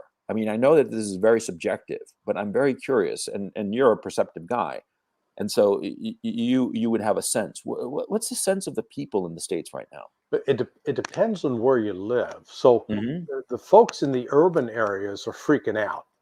I had a call a week ago from a friend. He was born in India. He is a physician in the United States. His elderly parents, are here, and they live literally almost across the street from the Congressional Country Club, which is on River Road in Washington, D.C., Maryland, and it's called Potomac. Well, they're having a huge issue now with home invasions. People are coming in, invading the homes, and the police aren't doing anything. So he was looking for some help, and I hooked him up with some security resources. But Hmm. that you've got that you've seen in New York City, you know, you've got to basically either be a mixed martial artist with some proficiency to ride the subway anymore, or you're taking Yeah. your life into your hands. Yeah.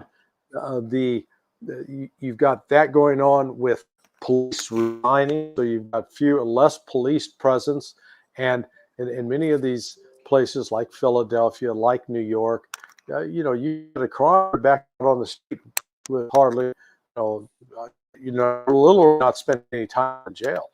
So this is sweeping that fear that, you know, from 2 years ago, it was defund the police. Now it's like, man, hire more police as fast as we can. And so I live in Florida. So in Florida, you know, there's not a lot of madness that goes on down here because people are armed and they'll shoot your ass. So Yeah. people tend to behave themselves. Yeah. You don't see Florida man. yeah, you don't see a lot of craziness that you do in some of the other states where they've outlawed firearms, and people are, you know, in some states, if somebody's breaking into your house, this shows you how crazy it's gotten. You're supposed to run out of your house and flee. You can't shoot or take action to defend yourself in your own home if someone's breaking in.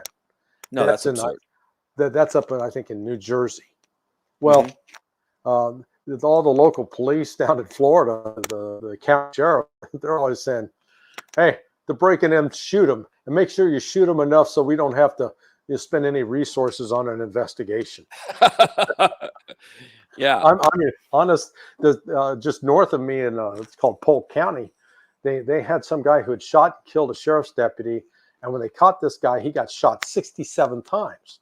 And one of the reporters said, "Well, why did you shoot him 67 times?" And the police chief says, "We ran out of ammunition." Oh man, that's Florida for you. No, Yeah, but so but it is. and also by the way that Texas is going, you know, just Texas is another kettle of fish. But the genuine point I'm really curious about. You were saying that in the urban areas, Yeah. people are very scared. Are they scared about crime, or are there other issues that they're scared about? I would think the inflation, because I follow some random channels that have, like, for instance, New York property prices, you know, rental prices, right? Right. And I look at those prices and I'm like, holy shit, you know, they're paying like over 4 grand for, you know, maybe I don't know, maybe 500 square feet.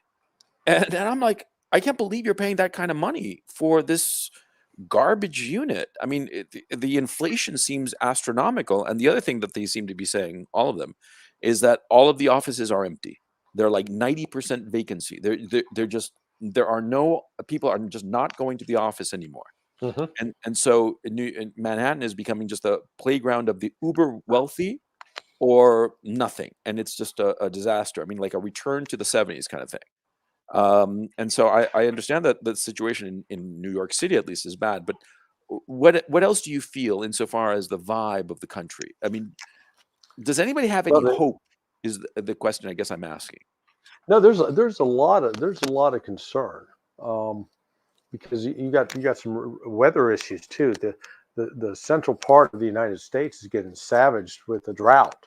I mean, they Yeah. are really hurting, and their ability to plant a healthy winter wheat uh, crop is up and down. The Mississippi River, it's just like what's happened to the Rhine and the Danube. Those rivers are way down, as I understand, in Europe, and Hmm. they're seeing low water marks that haven't been seen in 400 years. Yeah. The barge traffic is not moving up and down the Mississippi as freely as it once did. So it is that combination of inflation, the illegal immigration, the crime wave associated with that, and the deaths from fentanyl, the drug use. I Hmm. mean, it's killing a lot of people, and Yeah. it's just, you know, it's becoming more prevalent. So there's sort of this breakdown in order, and there are some. the indications that in some states like Oregon, I believe, you're going to have the first Republican governor in decades, and that it's just a complete turnaround because people are just angry and upset. The whole combination of the lack of security, physical and economic, and higher prices. We've just announced today there is a 25-day supply of diesel in this country, and the demand for it's going up. So with no diesel, guess what? Trucks that are essential for hauling food into these urban areas, if they're not running, what do? Yeah. So we live part of what's happened in the United States that you never experienced when you were here are the shortages that are cropping up. This is the stuff we used to talk about in the old Soviet Union. Yeah. You go in and you got bare shelves staring at you. You go to car dealerships, the dealerships, when I first came down to this part of Florida in 2019, I went and purchased a Kia Telluride. It's like a sport utility vehicle. Mm-hmm. The lot was full of Right. vehicles. They had at least 4 or 5 of these Tellurides. Today, there are like 2 cars on that lot. 2. Jesus. I mean, and why? Well, they don't have the chips, the chips that go into these cars that are coming out of Taiwan and China. They don't have the chips. So with no chips, no cars. And it's not just isolated here. It is across the country. I've got another, like Toyota, very popular brand in the United States. Their imports on those are way down. So you've got these supply chain problems. It's pretty dark mood. I think that's why there's going to be this, I think, a fairly dramatic pushback in the election. The media is going out of its way to it's like that Leslie Nielsen scene from, what was it, Police Story, where he's standing there telling people to remain calm, and in the background, a nuclear bomb's going off, and buildings are on fire, and cars are getting blown apart, and he's saying, "Remain calm, nothing to see here." Yeah. That's sort of the situation they have now with Joe Biden as president, because he's now even fallen asleep on camera while being interviewed. I know. I saw that. Holy cow! He actually fell asleep. Damn. I mean, and he was and the worst part was that he was like sort of like in the middle of his response. Yeah. When he sort of like he was like saying something, and this sort of like nodded off for a few seconds, and then he came back. I couldn't believe it, man. Yeah, it was like watching Bilbo Baggins at the end of Lord of the Rings, when he was this elderly. No, it was Bilbo worse. Baggins. It was worse, I mean, at least Bilbo said his lines, poor Joe. I mean, like, look, I hate Joe Biden. I think that he's a piece of just garbage as a man. Okay, back when he was like healthy, I remember the '91 hearings on the Clarence Thomas thing. Hell, I remember when he ran for president in '88. And they came out with all these speeches that he had plagiarized from Neil Kinnock, and it was just so. I mean, it ruined his run. I mean, and nobody trusted him back then. I remember the first time that I paid attention to Joe Biden, and then in '91 for the Clarence Thomas hearings, I would hear him, and he was so disingenuous and just a horrible individual. But at this point, I mean, that individual is gone. And I look at some decrepit old man, and I feel sorry for him on a human level, and I wish he'd go to some retirement home. It's just pathetic, And God knows how many amphetamines and God knows what other drugs they're giving him to prop him up. It reminds me. I don't know if you're familiar with El Mío Cid Campeador, the story of the great Spanish champion who fought the Arabs. No. Well, El Mío Cid Campeador is the Spanish national poem, and it's about El Mío Cid, who was this El Cid. Oh, El Cid. Okay, yes, yeah. Rodrigo. I forget his name right now. Chat, help me out. I forgot his name, and I had to memorize pieces of that poem back when I was in like, what was it, 10th grade, right? But anyway, the point is that he died at some point, right? But he was so fearsome, his reputation was so ferocious that when the enemy came to attack the city of Valencia, they propped him up. They propped up his body on a corpse in full Uh-huh. armor, and rode out with him, right? And Right. that was enough to scare off the Arabs, and they fled at the sight of El Mio Cid Campeón, right? It's kind of like that, but non-heroic. It's like that, but pathetic, you know, because the El Cid story is like heroic, that even in death he had the power to frighten his enemies, right? And here Mhm. it's like this decrepit old man is like, Putin will not Yeah. get away with that. Well, you know, the corruption aspect of this with respect to um, both his son, for his brother Jim, that Yeah. they've really, they're everything that they accuse Donald Trump of, and Yes, us, exactly everything that they yeah, accused him of. they've enriched themselves and used Ukraine as part of it. I mean, what I continue to be sort of puzzled by, you've got is Ukraine, the contradiction of Ukraine, because on the one hand, Ukraine is in of all countries in the world, Ukraine is in the top 5 in terms of natural resources, from Mhm. rare earth minerals and wheat, and just it should be, from the standpoint of the resources, mineral resources it had, it should be one of the wealthiest countries in the world, and Yes. yet it's the most corrupt. And inherent in that corruption, you've got all these former US government officials that are sitting on boards of Ukrainian corporations. I mean, Kofor Black, Kofor, he was the CIA chief who oversaw the capture of Carlos the Jackal, and then he was the head of the counterterrorism center, and then he left. When he left CIA, he was appointed as the ambassador in my old office at State, in the Office of Counterterrorism. And so he winds up on a natural gas company board. You know, that makes No, as much sense as putting me on the board. I don't have any expertise in that. You know, my no, it's a, experience with what natural gas happened. is See, what what happens. happened was that, see, after the collapse in '91 of the Soviet Union, right? Uh-huh.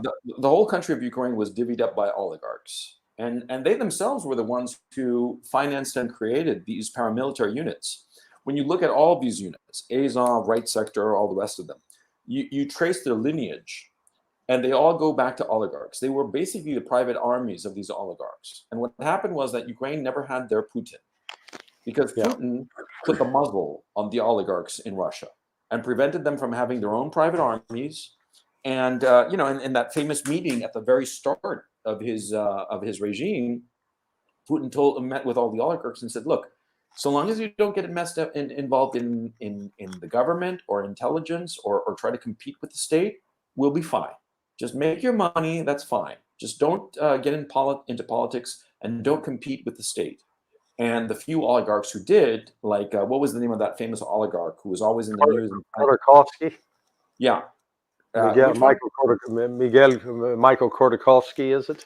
Mm, I think so. I forget, the guy with the glasses, the young guy who was like very charismatic, and he was like setting himself up as some sort of alternative to Putin. He wound up in jail in a Yeah. cage, Yeah, that's literally a Khodorkovsky. cage. That's Khodorkovsky. Yeah. And so the point is that Ukraine never had the Putin figure, because if you look at the oligarchs who control Russia today, number one, there are more of them. Number two, each of them has a lot less power. And number three, they're all different from the old oligarchs of '99. Mhm. He put the muzzle on them, Mhm. and to the benefit of Russia, but that never happened in Ukraine. And so each city in Ukraine is sort of like the fiefdom, okay, of different oligarchs, and it's sort of like they divided up the country.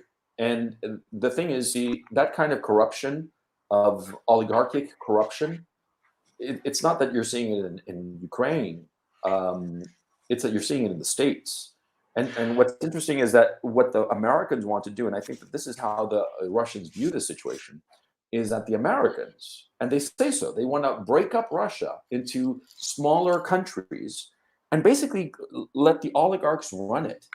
Mm-hmm. And the Russians understand this. That they understand exactly what the Americans want. They want Russia to be broken up and in the hands of a bunch of oligarchs who will just extract riches without actually building anything. And that's what happened in Ukraine. And that's why Ukraine, which is per square kilometer probably as rich, if not richer, than Russia per average square kilometer, if you think of it in those terms, and certainly it has an incredibly educated and hardworking population. But it's the second poorest, before the war, it was the second poorest country in Europe, for crying out loud. Yeah. Just it makes no sense. No. And what deeply disturbs me about the situation in the United States is that, when I was growing up, there were rich people, sure, but now there's this weird glamorization of the rich. And the rich, you have Elon Musk, you have Warren Buffett, and they're like heroes. And I think that is deeply wrong. I can't offhand recall, as I'm talking to you, who was the richest man in America in '75, say. I mean, we're roughly the same age, so you would recall. Who was the richest Maybe guy? Howard Hughes. Yeah, Howard Hughes, yeah. But there wasn't this weird kind of oligarchic structure to the society. Yeah. And what deeply disturbs me is that all of the news media, if you look at, there are all these channels, all these news outlets, but when you start, following the money, you realize it's only like 5 different companies, and they all march to the same tune. Mhm. And you see that with all the food processing, you see that in all the medications and whatnot. Everything is just concentrated in the hands of a very few people. And these people ultimately are corrupt. They are, profit driven. And since they realize that their position is so secure, they have no trouble in exploiting the people in the United States and just milking them like cows and then sending them to the slaughter when they're done. And I think that this is a deeply disturbing trend that I blame, frankly, Alan Greenspan, who encouraged monopolistic practices because he said it was economically more efficient, which might have been true, but at the cost of concentrating power in such few hands, which I think has been a disaster for the United States. And I think that that's precisely what the Russian leadership class wants to avoid at all costs. And we see the results of when it is applied full throttle in Ukraine. Oh, it's simple as that. We're becoming more class rigid, sort of. I lived in Argentina in 1984. Right. Part of it, end of 83, all of 84, part of 85.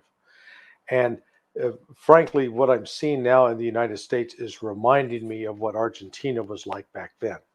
Yeah. Where you've got an oligarch class, then you have a struggling middle class, and the inflation is just devastating to that struggling middle class. It ends up actually pushing them down further into poverty, and that's the trend that's underway in this country. I mean, we've got some things, if you try to take a family to like Disney World, I'd never do that, but you're gonna waterboard me first. I'd rather do that. But if to go to Disneyland now, I mean, it's several $1,000s to go on a family vacation. I remember growing up when I had 3 brothers and sisters, so a family of 4, my mom and dad, they'd pile us in a car and we'd go for vacation. We'd go drive from Missouri back to Virginia to visit relatives. Well, that was, we could That's afford those kinds of vacations, but I don't see how a family, hell, I couldn't afford to go to Disneyland right now. I mean, it's just a family can't go to the movies. A middle class family cannot go to the movie houses. I mean, you think about it. A movie ticket costs $10. Right. You got 2 adults and 2 kids. So right there, it sets you back, $40. Okay, maybe there's a child discount and it sets you back only $35. But the parking, the gasoline now, of course, and of course, since everything is so spread out, that actually is something that you have to account for, and you get some food because the kids want the popcorn and the soda, and it's way overpriced. I mean, pretty soon it's setting you back $150. Right. And for a middle class family, doing that, once a week, that would be $600 per month. They can't afford that. And so Right. it's just going to the movies, for crying out loud. Oh, somebody said, Joanna here in chat is saying that movies are $24 in LA. No, that can't be true. I mean, I'm sorry, Joanna. I think that's probably right. There's 24 bucks for a movie ticket? Holy there, cow. are you familiar with the hamburger chain Five Guys? Yeah, I'm familiar with them. I don't think I've ever eaten there, but go ahead. Well, so now if you go in and get a cheeseburger, fries, and drink, you spend $21. 21 bucks Yeah, yeah, for basically a standard, meal? yeah. Just Jesus. cheeseburger, fries, and drink. It's just so. Like I said, that you go back to asking for the atmosphere. You've got some people are still able to go out and spend that kind of money. They've got disposable income, but others are not, and so they're having. Sorry, Chad is telling me here, 15 bucks for a McDonald's meal. And Joanna, please forgive me, Joanna, for having doubted your word, because other people in chat are telling me that the prices are up there. $15 in Tennessee? Oh no, that's crazy. That's just insane. No wonder the movie business is going out of business. Jesus Christ. Yeah, I mean, the whole point of the movie business was, numbers, have as many people go in to see a show, not overcharge them so that, oh my God, 32 at Subway for 2 6-inch meals in Nova Scotia. Oh, Jesus, man. yeah. See, this is Unbelievable. this economic crisis. This is what people need to understand. This is global. I put up an open thread on my blog 3 weeks ago, Hmm. and I'm blessed that I've got quite an international audience, Hmm. and I've got people from over 30 countries, and then across the United States, and all continents except Antarctica, and um, everybody was describing what they're facing economically. So it's not confined to just one or two countries. It is global. And Mm. we have not seen this kind of phenomena in our lifetime. This No. this is going back to the 1930s. There are a few souls left alive who maybe remember that or barely remember that, but that's what we're up against now. We're coming Jesus. on a global scale, except in this case, back in the 1930s, go back 90 years, people were a lot more self-sufficient in terms of being able to have some chickens in the yard and get their own eggs and do other. They weren't as dependent upon technology and supply chains to keep them alive. Yeah. Now we are. Yeah. And those things are so vulnerable that if they get turned off, as they're starting to experience, that's what Russia's starting to do to Ukraine, turn off its power supply. Yep. Yeah. I'm kind of amazed by the way that Kharkov still has electricity, obviously. Do you have any insight to that? I'm assuming that it's because Kharkov is kind of like outside the grid of what the Russians want to target, which is basically Western Ukraine and the Right. ability to resupply. And Kharkov is literally just completely out of the loop in that regard. And my thinking is that that's why they're not blowing up the power here. I mean, they've hit it with some strikes, but they've been at specific buildings, and a couple of times we lost power for 6 or 8 hours. It was Right. twice that it happened, as a matter of fact. But other than that, we're still with electricity. Can you give me any insight on as to that? Yeah, no, I'm sorry, I don't. I'm as puzzled as you. I thought, when you're talking about wanting to do the roundtable, I said, man, are we going to even? Is he going to even have power? Yeah, I You know, know. turn the lights on. Yeah, Uh, no, but I like I said, I've not had no power whatsoever. As far as I know, there are no. There's no. Okay, the street lights are off. Okay, all the time, which is kind of like a hassle now because it gets dark like around 5:36, mhm. and so people are walking around with flashlights, and it's pretty funny. You see some bobbing light ahead of you and pitch black right in the middle of a city, and it's pitch black, and you see somebody bobbing with a light at their feet, and you're like, oh, somebody's coming along. And but other than that, like for instance, I went to the supermarket yesterday. I bought my cigarettes, and they were 75 grivna, which is the exchange rate is if you're selling dollars, it's 39 grivna to the dollar, so it's roughly about $1.80. But cigarettes have always been cheap here in Ukraine. In fact, when I was living in London, friends of mine would tell me, bring back cigarettes, just bring back a boatload. Okay. Because cigarettes in London are like 10 pounds a pop just for one pack, the taxes. But anyway, I bought the cigarettes and I bought beef. I bought an okay cut that cost me,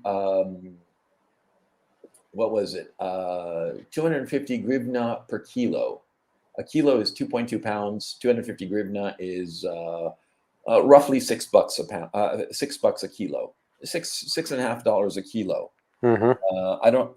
Chat, you tell me if that's reasonable.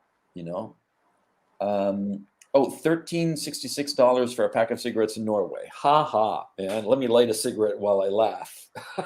sorry, man. Sorry, Norway, bro. But anyway, the global. Ultimately, what I find just incredibly amusing when I hear all these government programs in Germany and the United Kingdom that they're going to give money to people for their electricity needs or heating needs. I'm like, that will not help. It is a supply issue. You don't have the energy resources. It's not that you don't have the money. You don't have the supply. It's like you're stuck in the Sahara in the middle of the desert, right? And you've got $1 million next to you. What good is that if there's no water? It doesn't help at all. But they don't seem to get it, I guess. Yeah, no, it is again the disconnect from reality. Without understanding the kinds of real economic hardships people are starting to experience. Yeah. And it's global, it's not local. And that's why I do not see how the NATO countries and the United States can sustain continued pouring billions of dollars into Ukraine while their own economies start, flaming out. Yeah. I don't understand how that works. No, I don't understand either. And the thing that is, you as a CIA analyst, I'm wondering about your opinion on this. Insofar as Europe is concerned, I'm particularly worried about the first generation migrant population, the population that has come over the last 10 years. They thought that Europe was going to be the land of milk and honey, and they're going to go cold, dark, and hungry this winter. And so the issue is, I wonder if the migrant population is going to cause incredible social unrest.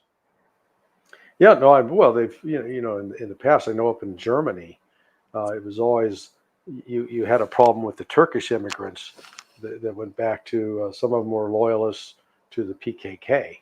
Mm-hmm. And so it was sort of anti-Turk. They're definitely going to have a problem because I just saw another major industry in Germany is shutting down half of its operation.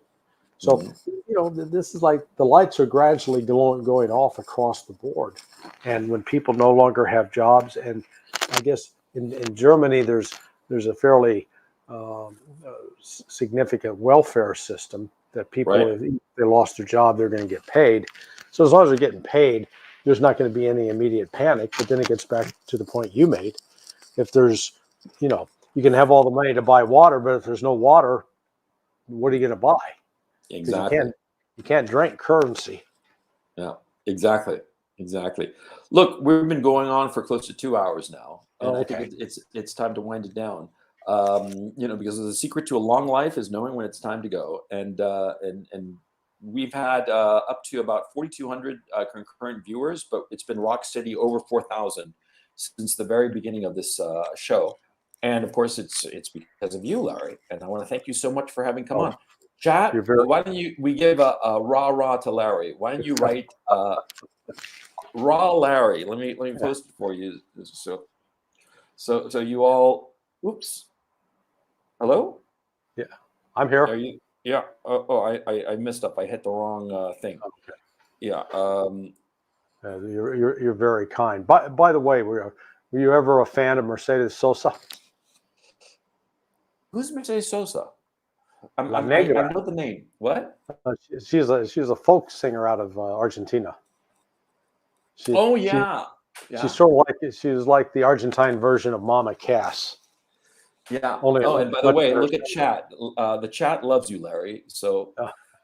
yeah, thank you so much for coming on. And by the way, chat, I neglected to mention that I swapped some emails while we were talking with Garland Nixon. He was on a train, and so unfortunately, that's why he couldn't join us. But we will definitely have him on. And now that I have his contact information, and thanks, chat, for telling me that he was on, and I'm really flattered that he was listening. Yeah, we'll definitely have Garland on for an episode. It'll be a lot of fun. But no, about Dolores Sosa, she was the Mama Cass of Argentina. Yep. Mercedes Sosa. Mercedes Sosa. Yeah. Yeah. She's got her albums are just sensational. Really, check her out. I think you'll be impressed. I will. You know, I'm almost positive that I've heard her. You know, because it's always in the zeitgeist, and I've been to Argentina, God knows how many times. So yeah. Okay, so there you go. Larry is giving you some music recommendation, and of course, you have to go check out his website where he blogs every day. And it's not a lie when I say that just about everybody in the commentary community takes their cues from what Larry writes there on his blog. It's sonar21.com. I pinned the comment in the chat, and the link is in the description below. So go check it out. Larry, thank you so much. Stick around so I can say just a few parting words before you go. Okay. And chat, I hope that you enjoyed the broadcast. I most certainly did. And finally, to Phil Girardi, get better soon, and can't wait to have you on. Anytime, you're always welcome. Okay? Chat, thanks so much, and I will see you next time.